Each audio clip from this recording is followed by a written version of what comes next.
Hello, folks. I hope you're doing well, wherever you are. Now, it is now fair to say that the assassination of Kasipul Member of Parliament Ong'Ondo was a political one. Now, it is taking a political toll. Now, the assassination of Kasipul Member of Parliament Sir Charles Ong'Ondo has taken a shocking and sinister turn with 5 suspects now in custody, including his own bodyguard and driver. That's where the twist is. Specifically, the same firearm has been implicated in 3 separate robbery incidences across Nairobi and Kiambu counties, with the most recent crime occurring on April 26, 2025. This progress demonstrates the National Police Service commitment to resolving this case with the highest standards of professionalism and diligence. His own bodyguard and the driver. The ballistic match confirming the weapon that fired the total 5 shots has been identified. You see, the gun that killed this member of parliament has been recovered. And actually, the DCI is saying that the investigation will really show Kenyans. And now, but the case has spirated into a political battlefield. Now it's politics. This after, of course, with Philip Aroko, Ong'Ondo's fiercest rival in Omabay, Kasipul constituency. Aroko is pointing fingers at Omabay Governor Gladys Wanga. My name is Philip Nation Aroko. Today is Wednesday. The last 30 minutes I saw some tweet from the DCI that I'm requested, or rather I'm directed to report to the DCI concerning the death of my MP. So being a law-abiding citizen, I decided to bring myself here. Okay. I know this is politics, and I'm ready for it. I started it, and I want to pursue it to the last bit of it. The bitterness that is in my constituency, people are crying. People have been killed. People have been maimed. I personally have been to DC headquarters more than 7 times. Okay, I've written letters regarding those who have been killed and those who have been maimed. I wrote a letter to the DCI. I wrote a letter to the police station in my village, that is Oyugis. I reported. I personally took the OCPD, OCS, all those level of security organs to the scenes of where people have been hacked, people have been maimed, and there's nothing that has taken. Accusing her of orchestrating a smear campaign to bar him from contesting the upcoming by-election. I want to say that is Wanga is actually, linking him with this murder. Yet he says that he's innocent.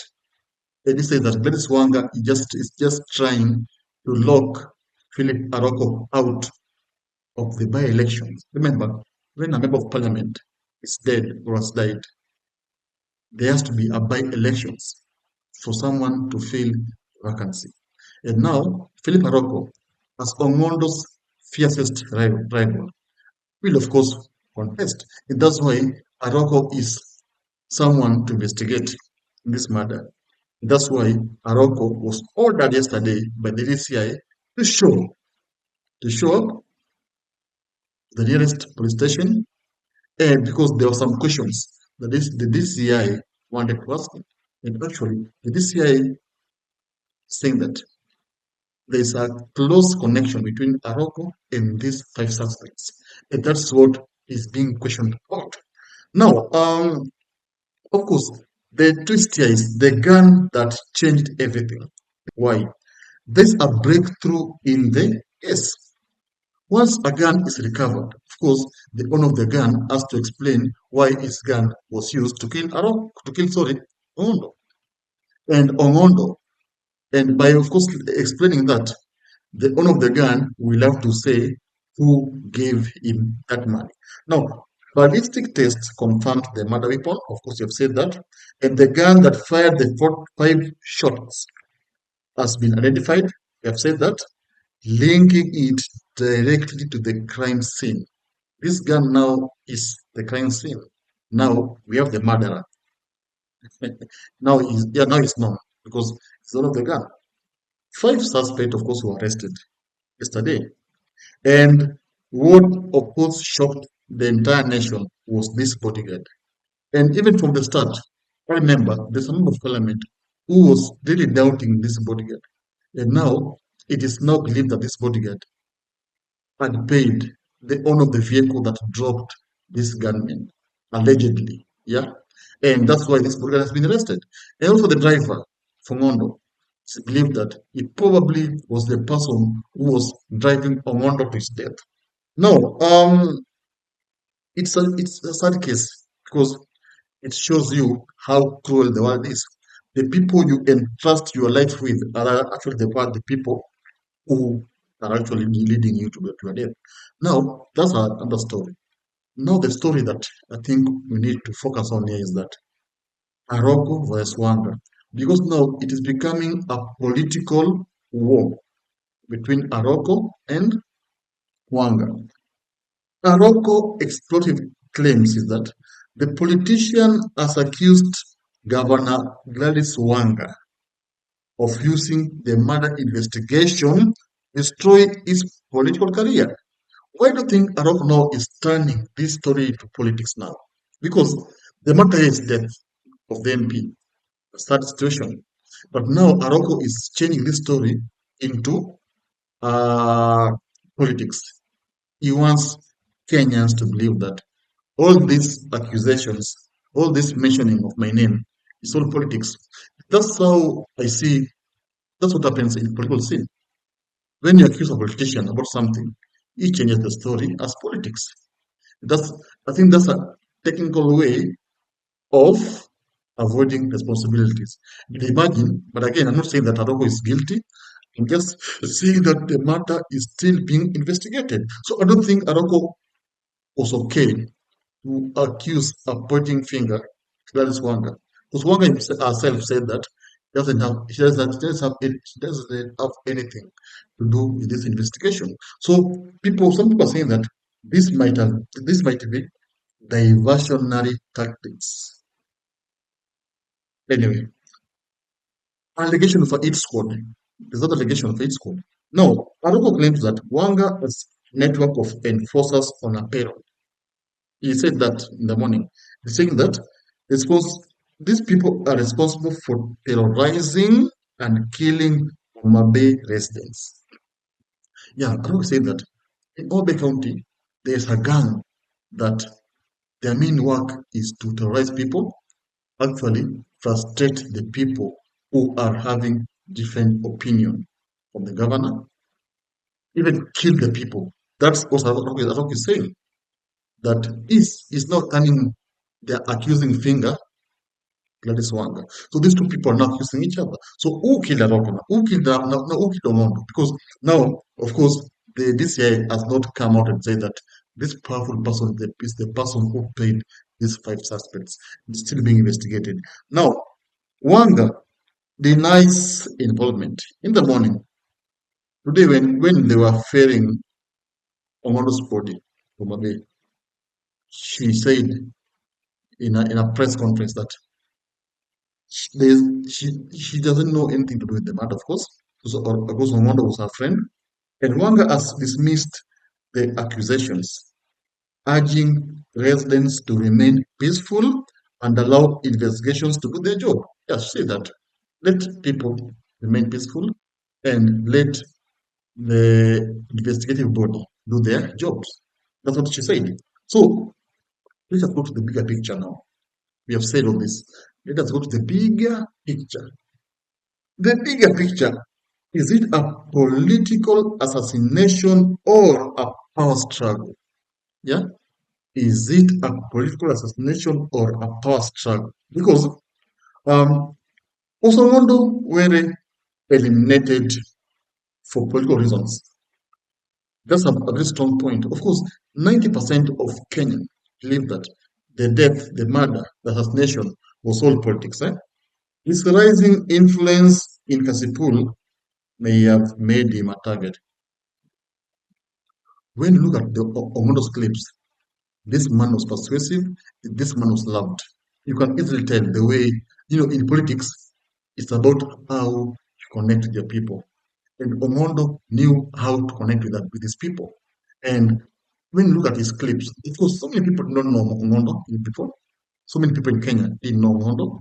But when people got to, follow up Ong'Ondo's lifestyle, political lifestyle, what came out there is that this man was loved. And this man was a gifted orator. I mean, he knew how to converse with his people. And I think someone powerful somewhere might have seen Ong'Ondo as a big threat. And for that person to maybe clinch power or do whatever he wants for a day, he might have eliminated this guy for political reasons. I strongly believe that. And now, is Aroko being framed? As for now, it will be unfair to link Aroko with this murder because the matter is still being investigated. That anyone can be guilty. Yeah. Some murder case, some turn to be very shocking. So I think it's only fair we wait for the government tell Kenyans the person who killed Ong'Ondo. But as for now, it is fair we leave it at that. So is Aroko framed? If Wanga is a if Wanga's alleged East Coast exists, could they have set up Aroko to eliminate competition? I think I heard someone saying this. Yeah, maybe Aroko is just a sacrificial lamb. Maybe someone powerful somewhere might have killed Aroko Ong'Ondo. Then that the same person accuses Aroko. So you're killing two birds with one stone. Yeah. So it won't be fair to directly link Aroko with this matter because it's still being investigated. Anyone can be the killer. Anyone can be the killer. Yeah. Ong'Ondo might have been having even an enemy somewhere else. So there's a point here whereby is Wanga killer squad the way Aroko is saying. Are they the ones who kill Ong'Ondo so that they can accuse Aroko? That's another twist, eh? Another question we're asking ourselves. But anyway, I think the due course will be knowing who actually killed this gentleman. Upcoming by elections. Now, the real battle begins now because after the burial, what next? The MP seat will have to be occupied with someone else.